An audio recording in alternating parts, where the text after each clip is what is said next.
Halo teman-teman, hari ini kita akan belajar tentang rangka tubuh manusia. Mari kita mulai belajar. Mari perhatikan anggota tubuh kita. Mengapa kita dapat berdiri tegak, berlari, atau berjalan? Tapi sebelum bertanya ini, mari kita lihat dulu materi pembelajaran pada materi kali ini. Pertama, kita akan belajar tentang rangka manusia. Kedua, sendi pada tubuh manusia. Ketiga, penyakit yang menyerang rangka tubuh manusia. Keempat, cara menjaga kesehatan rangka. Seru banget kan materi kali ini? Untuk menjawab pertanyaan tadi, kenapa kita dapat berdiri, tegak, berjalan, maupun berlari? Jawabannya adalah karena rangka.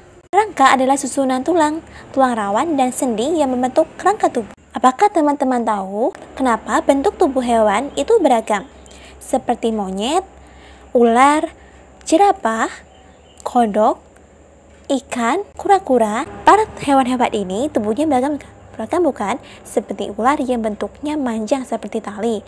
Lalu ada jerapah yang punya leher yang panjang, bahkan sampai setinggi pohon. Kira-kira kenapa? Jawabannya adalah karena bentuk tubuh hewan itu ditentukan oleh bentuk rangka tubuhnya. Begitu pula dengan manusia. Jika manusia bentuk tubuhnya ditentukan oleh rangka, itu adalah seperti pendek dan tinggi. Ada yang pendek, ada yang tinggi, kemudian ada yang besar, ada yang kecil. Selanjutnya kita akan melihat kegunaan rangka tubuh bagi manusia. Yang pertama adalah alat gerak pasif. Rangka hanya bergerak karena gerakan otot. Kemudian memberi bentuk. Seperti yang kita jelaskan tadi, memberi bentuk pada tubuh dan penyangga tubuh. Ada yang tinggi, ada yang pendek, ada yang besar, ada yang kecil. Kemudian tempat melekatnya otot. Selanjutnya adalah pembentukan sel darah. Selain tempat melekatnya otot, tulang juga sebagai tempat pembentukan sel darah. Lalu yang terakhir adalah sebagai pelindung. Rangka tubuh kita itu melindungi organ dalam, misalnya jantung, hati, usus, dan masih banyak lainnya.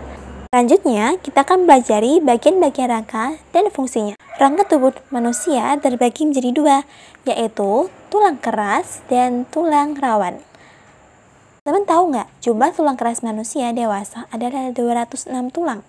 Jumlah ini lebih sedikit dibandingkan bayi yang baru lahir dengan jumlah 300 tulang. Loh, kenapa saat kita dewasa, jumlah tulang kita semakin sedikit, padahal badan kita semakin besar? Jawabannya adalah karena penyusutan jumlah tulang orang dewasa disebabkan terjadinya penyatuan. Tulang-tulang berhubungan satu sama lain yang membentuk sistem rangka. Rangka manusia dapat dibedakan menjadi 3. Pertama, itu adalah rangka kepala, rangka badan, dan rangka anggota gerak. Sekarang kita pelajari dulu rangka kepala. Tulang menyusun kepala itu berbentuk pipih. Rangka kepala disebut dengan tengkorak. Berdasarkan letaknya, rangka kepala dibedakan menjadi 2 bagian, yaitu tulang tengkorak bagian depan atau wajah, serta bagian belakang yaitu tempurung kepala. Kita lihat anatomi dari tulang tengkorak bagian depan atau wajah. Ada tulang mata, kemudian tulang rahang atas, rahang bawah, tulang pipi, dan tulang hidung.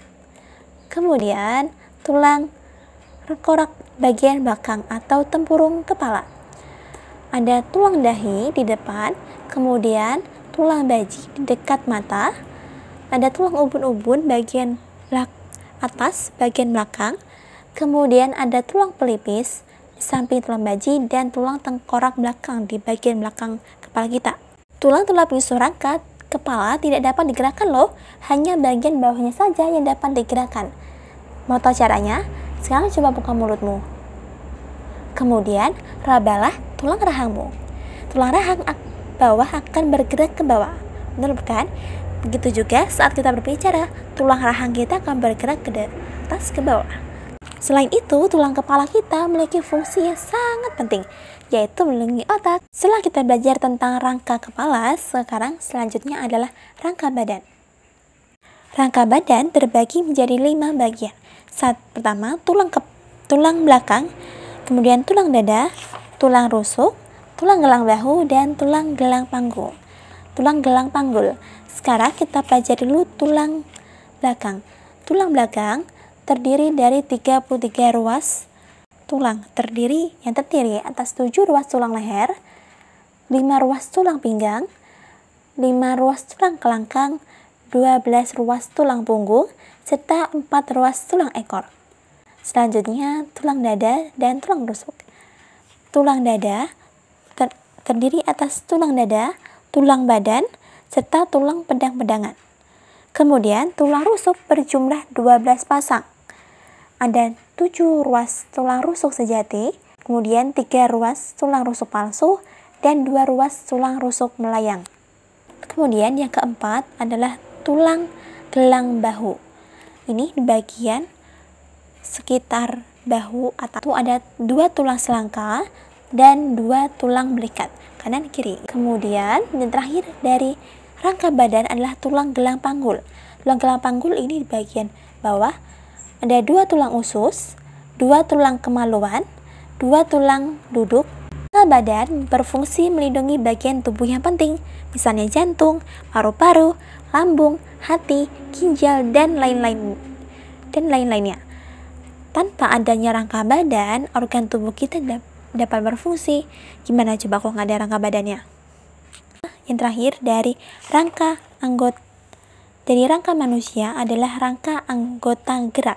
Ini adalah bagian-bagian tubuh atau bagian rangka kita yang bergerak. Itu bagian atas sama bagian bawah. Pertama ada rangka anggota gerak atas. Itu ada 2 tulang lengan atas, 2 tulang pengumpil, 2 tulang pergelangan tangan, 2 tulang hasta, kemudian 2 tulang telapak tangan, ada tulang ruas jari. Rangka anggota gerak bawah, ada tulang paha, tulang kering, tulang pergelangan kaki, tulang ruas jari, tulang betis, dan tulang telapak kaki, termasuk juga tulang tempurung lutut. Bagian-bagian rangka di atas bekerja saling mendukung. Tidak ada satupun bagian tubuh yang dapat berdiri sendiri. Semua bagian tubuh saling bekerja satu sama lain untuk menunjang kehidupan. Nah, setelah barusan kita belajar tentang rangka-rangka dari anggota tubuh kita, sekarang kita akan belajar tentang sendi. Coba teman-teman gerakkan kepalamu ke kanan, kemudian ke kiri. Selanjutnya, tekuklah kakimu ke belakang. Apa kamu bisa menyebutkan kenapa kita dapat melakukan gerakan tersebut? Gerakan tersebut dapat dilakukan karena adanya sendi. Sendi berperan sebagai penghubung antar tulang. Sendi membuat kita dapat melakukan berbagai gerakan, misalnya berlari, membungkuk, jongkok, bahkan salto. Selanjutnya, kita akan pelajari bagian-bagian sendi. Rangka tubuh dapat digerakkan karena bersambungan satu sama lain. Penghubung antar tulang ini disebut dengan sendi. Ada 5 jenis sendi pada tubuh manusia. Mari kita pelajari yang pertama dulu. Yang pertama adalah sendi engsel. Coba teman-teman tekuk siku tanganmu ke depan.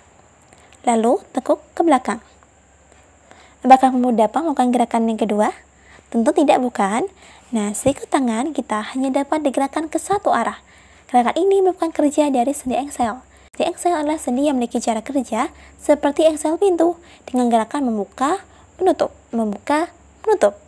Benar kan? Selanjutnya, sendi putar.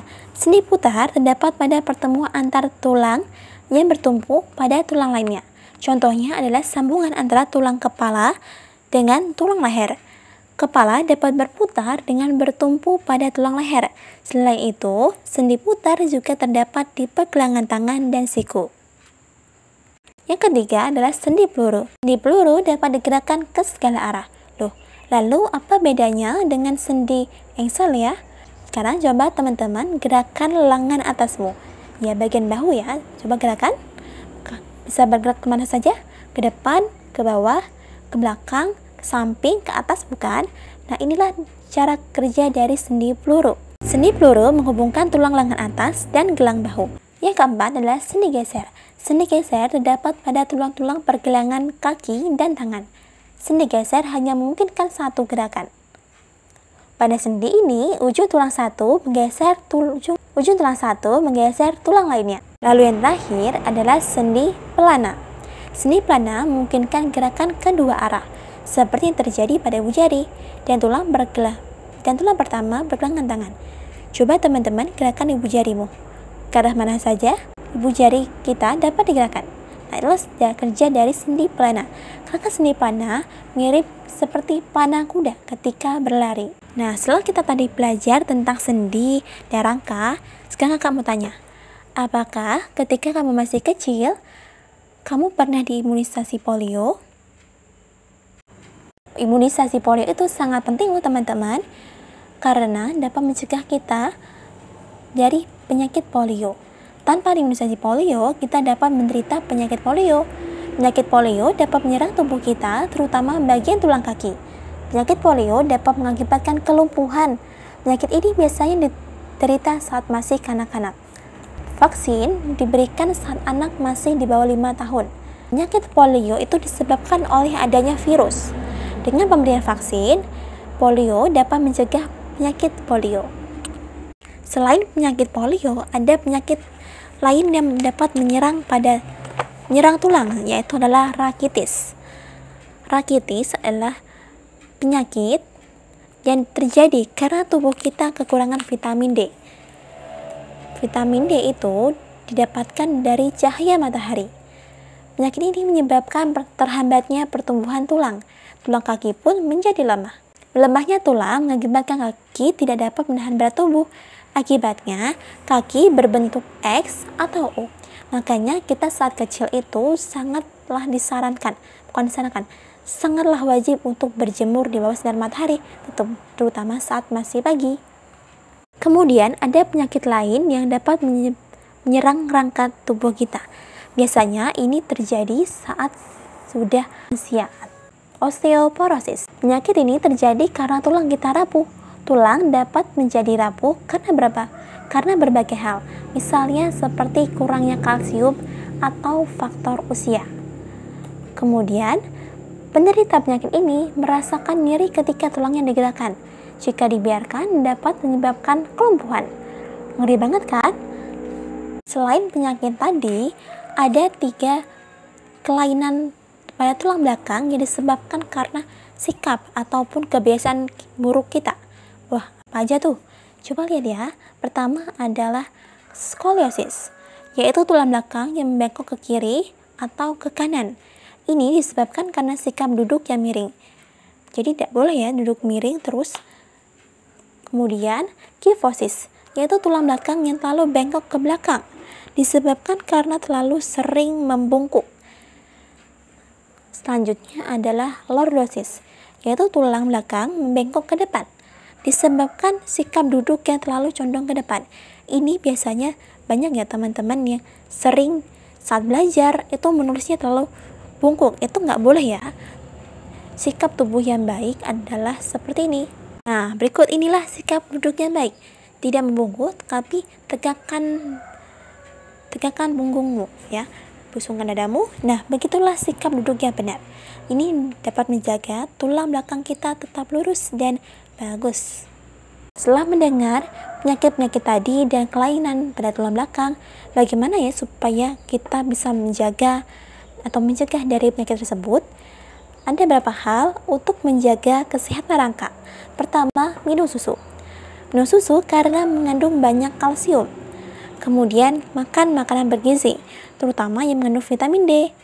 Selanjutnya adalah sikap tubuh yang benar. Nah, ini membiasakan sikap tubuh yang benar ketika duduk maupun berdiri. Seperti ilustrasi seperti di gambar ini ya. Sikap duduknya adalah yang benar tadi. Sikap duduk yang tegap. Kemudian, jangan sering membawa beban berat karena kita bakal otomatis tubuh kita itu sering membungkuk. Kemudian berjemur. Berjemur dapat memperoleh cahaya matahari yang cukup untuk membentuk vitamin D yang baik untuk kesehatan tulang. Berjemurnya saat matahari pagi, jangan siang karena panas banget. Nah, setelah kita tadi belajar tentang kesehatan, tentang rangka dan sendi, lalu ada kesehatan rangka dan penyakit rangka serta hal-hal yang dapat mencegah atau hal-hal untuk menjaga kesehatan rangka. Sekarang ada 2 soal buat kalian dan mudah banget. Soal yang pertama adalah, mengapa kita harus diimunisasi polio sejak kecil? Tadi udah dibahas bukan? Nah, yang kedua, sebutkan 2 cara mencegah kesehatan rangka. Barusan banget kita tadi pelajari. Benar kan? Sekarang langsung aja jawab soalnya di kolom komentar. Sampai di sini dulu pertemuan kita kali ini ya. Sampai jumpa di pertemuan selanjutnya. Bye-bye.